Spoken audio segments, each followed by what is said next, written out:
A billionaire insulted the waitress in Spanish. Her fluent reply left him speechless. The champagne glass shattered against the marble floor, but it wasn't the only thing that would break that night. What happened next would change both their lives forever, and reveal a truth neither saw coming. Maria wiped sweat from her brow as she approached the corner table. Working double shifts at La Mesa Fina wasn't her dream, but it paid the bills while she finished her degree. The restaurant buzzed with the usual Friday night crowd, but Table 7 stood out, a group of suited executives surrounding one man whose watch probably cost more than her annual salary. "Your appetizers, gentlemen," she said, carefully arranging the plates. That's when she heard it. The man in the center, billionaire real estate mogul Alejandro Vega, leaned to his colleague and muttered in Spanish, *Mira esta pobrecita. Apuesto a que ni siquiera termino la secundaria. Estas chicas solo serven para una cosa, *, look at this poor thing. I bet she didn't even finish high school. These girls are only good for one thing. The table erupted in laughter. They assumed she wouldn't understand. They were wrong. Maria froze, her heart pounding against her ribs. Should she let it slide like the countless other insults she'd endured, or finally stand up for herself? What she didn't know was that her response would set in motion events that would expose the billionaire's darkest secret, one connected to her in ways she couldn't imagine. Señor Vega, she replied in perfect, eloquent Spanish, quizás debería saber que estoy un semestre de terminar mi doctorado en economía. Y su compañía sigue con las prácticas que he estado investigando para mi tesis, pronto podría servir algo más que comida, tal vez una citation judicial, Mr. Vega, perhaps you should know that I'm one semester away from completing my doctorate in economics. And if your company continues with the practices I've been researching for my thesis, I might soon serve something more than food, perhaps a court summons. The color drained from Vega's face. The table fell silent. How do you know who I am? He demanded, switching to English. Everyone in the financial world knows Alejandro Vega, she replied coolly. Especially those studying predatory lending practices in immigrant communities. As she walked away, Maria's hands trembled. She'd just confronted one of the most powerful men in the city. What she didn't realize was that Vega wouldn't let this humiliation stand, and that by morning, she'd be fired. But fate had other plans. Among the stunned executives sat Daniel Reyes, Vega's right-hand man with a conscience that had been troubling him for months. He watched Maria walk away, impressed by her courage and intrigued by her intelligence. What neither knew was that Daniel possessed evidence that could bring Vega's empire crashing down, and that Maria's research was the missing piece. 3 days later, Maria found herself locked out of her apartment, evicted without notice, Vega's influence at work. Standing in the rain with everything she owned in 2 suitcases, she felt utterly defeated.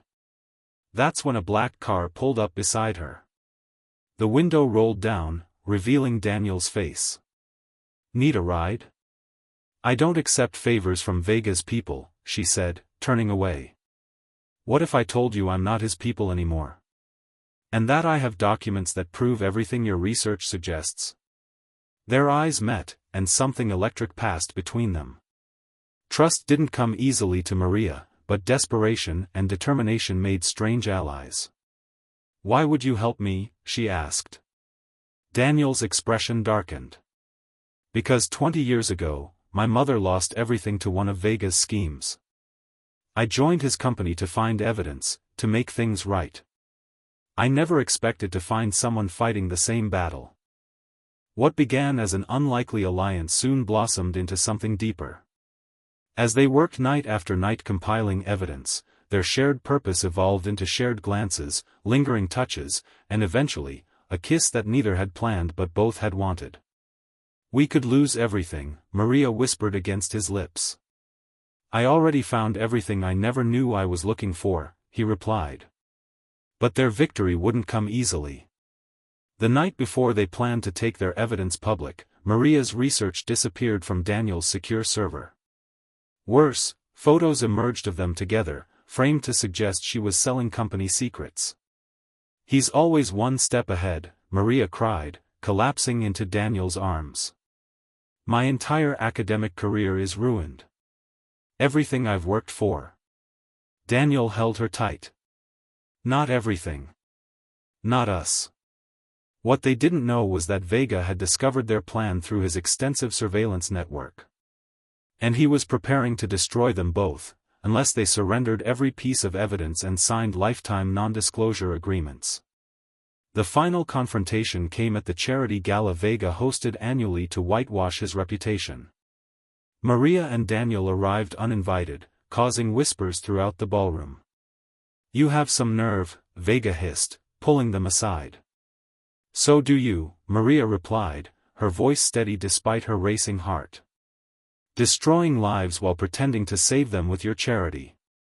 Vega smiled coldly. "You have nothing. I made sure of it."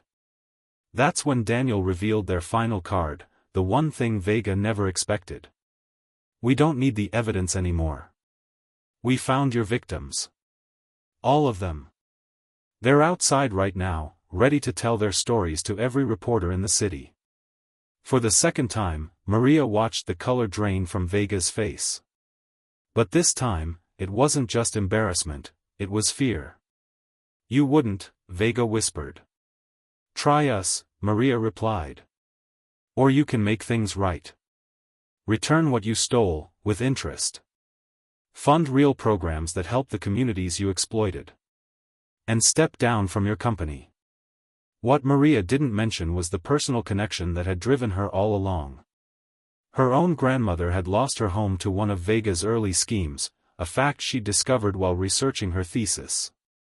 The elderly woman had died heartbroken, believing she'd failed her family. Maria had sworn on her grandmother's grave that she would find justice, never imagining it would lead her here. As Vega contemplated his options, Maria felt Daniel's hand slip into hers. His touch gave her strength, reminding her that she was no longer fighting alone. The connection between them had grown from professional respect to something that made her heart race whenever their eyes met. "You have until morning to decide," Daniel told Vega firmly. "After that, we go public with everything." That night, as they waited for Vega's decision, Daniel took Maria to the harbor. Under a blanket of stars, he confessed how watching her stand up to Vega that first night had awakened something in him, the courage he'd been searching for. "You made me brave," he whispered, brushing a strand of hair from her face. "All these years collecting evidence, I never had the guts to use it until I met you." "We made each other brave," Maria replied, tears glistening in her eyes. "That's what love does." The choice Vega made that night changed thousands of lives, including Maria's and Daniel's. 6 months later, as they stood hand in hand watching the news announce the largest corporate settlement in state history, Daniel turned to Maria. "From waitress to whistleblower to Wonder Woman," he said with a smile. "What's next?" Maria looked at the engagement ring on her finger and smiled. "Something even better." The settlement included a foundation dedicated to financial education in immigrant communities, with Maria as its director. And Daniel? He started a legal clinic offering free services to victims of predatory lending.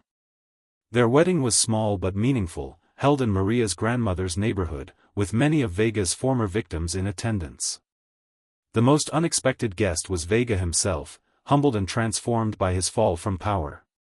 He approached Maria with genuine remorse in his eyes. "You could have destroyed me completely," he said quietly. "Thank you for giving me a chance to change instead." Sometimes the most powerful people aren't those with money or influence, but those with the courage to speak truth regardless of the cost. Maria and Daniel found that courage in each other, and in doing so, found everything else. If this story moved you, please hit that like button and subscribe to see more stories of courage, justice, and unexpected love. And let me know in the comments, what country are you watching from? Your support helps us share more stories that matter.